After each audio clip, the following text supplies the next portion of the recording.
Au nom du Père et du Fils et du Saint-Esprit. Amen. Mon Seigneur et mon Dieu, je crois fermement que tu es ici, que tu me vois, que tu m'entends. Je t'adore avec profonde révérence. Je te demande le pardon de mes péchés et la grâce de faire avec profit ce moment de prière. Ma Mère Immaculée, Saint Joseph, mon Père et Seigneur, mon ange gardien, intercédez pour moi. Convertis-moi, Jésus. J'entendais l'autre jour quelqu'un me dire qu'il avait bien récité sa prière. Réciter sa prière. La formule peut être juste maladroite, mais elle peut révéler quelque chose de plus profond. Qu'est-ce que prier? Est-ce réciter de belles formules, même de belles prières, les répéter, éventuellement, jusqu'à être exaucé? La question n'est pas nouvelle.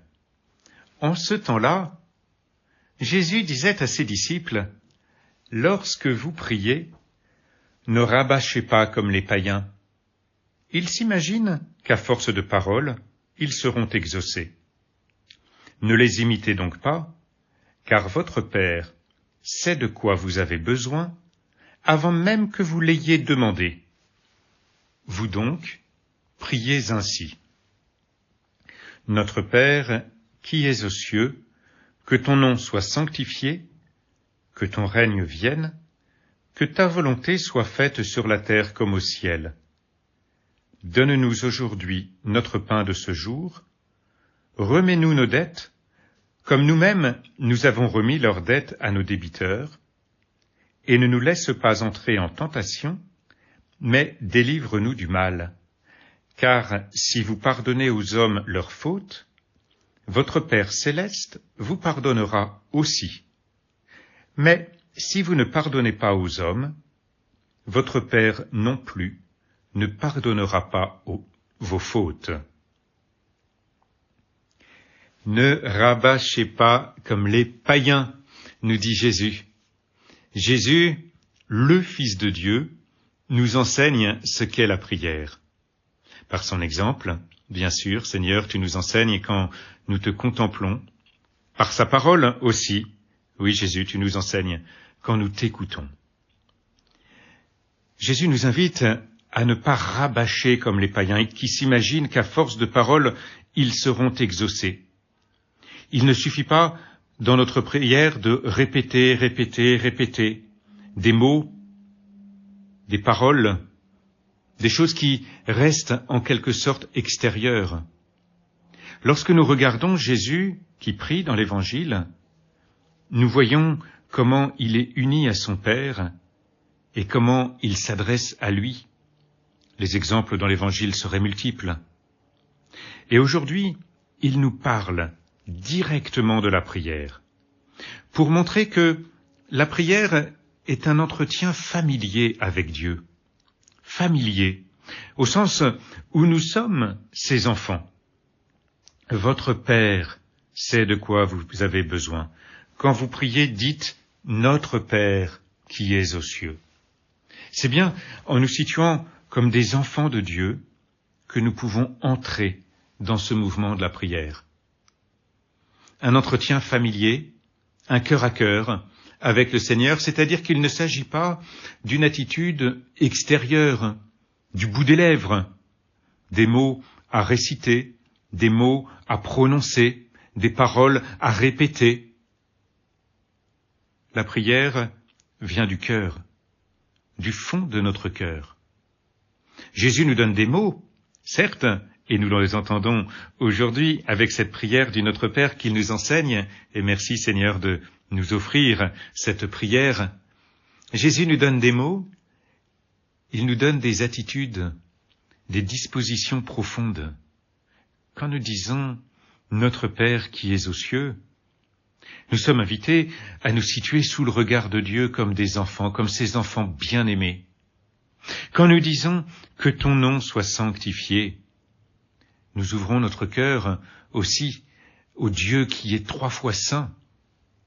Nous lui redisons notre désir que son nom soit sanctifié, non seulement dans notre monde, bien sûr, qui a bien besoin de Dieu, mais aussi au ciel, bien sûr, mais encore par nous-mêmes, qu'il soit sanctifié par notre vie, que notre vie soit une louange à la gloire du Père.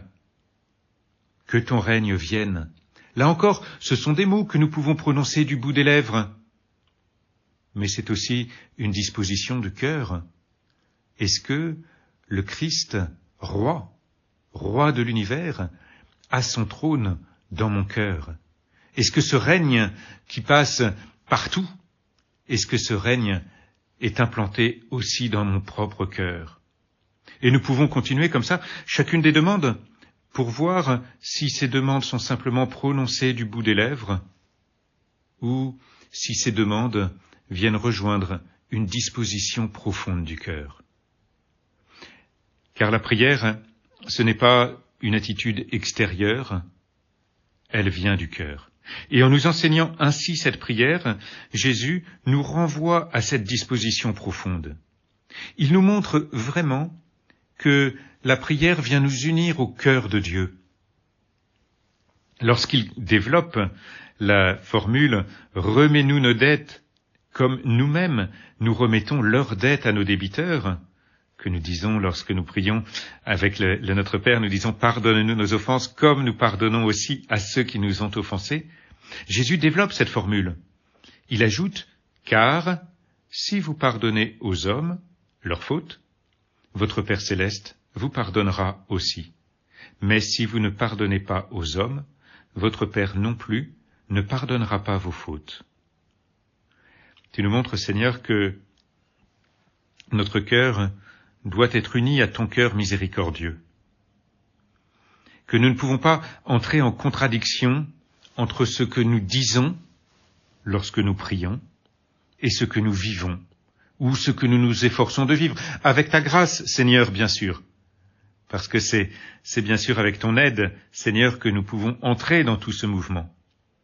Mais tu nous demandes cette cohérence profonde qui fait que la prière, même si elle est enseignée aujourd'hui par des mots, elle vient nous rejoindre au plus profond de notre cœur, elle vient nous bouleverser au plus profond de nous-mêmes, pour que cette prière vienne s'implanter au fond du cœur et qu'elle puisse jaillir non pas comme un mot extérieur, mais comme un désir profond. Le désir profond, ici, d'être pardonné, mais vécu en cohérence, parce que j'essaye humblement, avec ton aide, Seigneur, bien sûr, parce que tout seul je suis petit, je suis fragile, mais j'essaye de pardonner à ceux qui ont des torts envers moi. Nous voyons ainsi que cette prière n'est pas un mot extérieur, n'est pas quelque chose que l'on va rabâcher. Nous n'allons pas rabâcher le Notre Père. Nous pouvons le reprendre, nous pouvons le répéter, mais non pas pour le rabâcher pour que le Seigneur nous exauce à force de paroles, mais pour que notre cœur soit transformé aussi par cette prière que nous prononçons régulièrement, très régulièrement. Le Notre Père nous permet donc de nous adresser à Dieu. Jésus nous donne les mots pour pouvoir nous adresser à son Père. Le Notre Père nous permet de nous adresser à Dieu, de communiquer avec Dieu, mais aussi et surtout de lui être unis.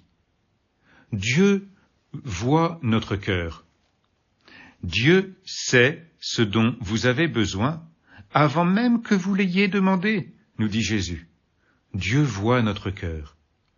Eh bien, par la prière, il s'agit pour nous d'entrer dans le cœur de Dieu, d'être unis à lui, unis à sa volonté. Et la prière devient alors à la fois communication avec Dieu et union avec Dieu. Voilà, ce chemin que Jésus nous propose aujourd'hui, au moment où il nous enseigne ce Notre Père, cette belle prière que nous disons si souvent. Je te remercie, mon Dieu, des bonnes résolutions, des inspirations et des actes d'amour que tu m'as communiqués dans cette méditation. Je te demande de m'aider à les mettre en pratique.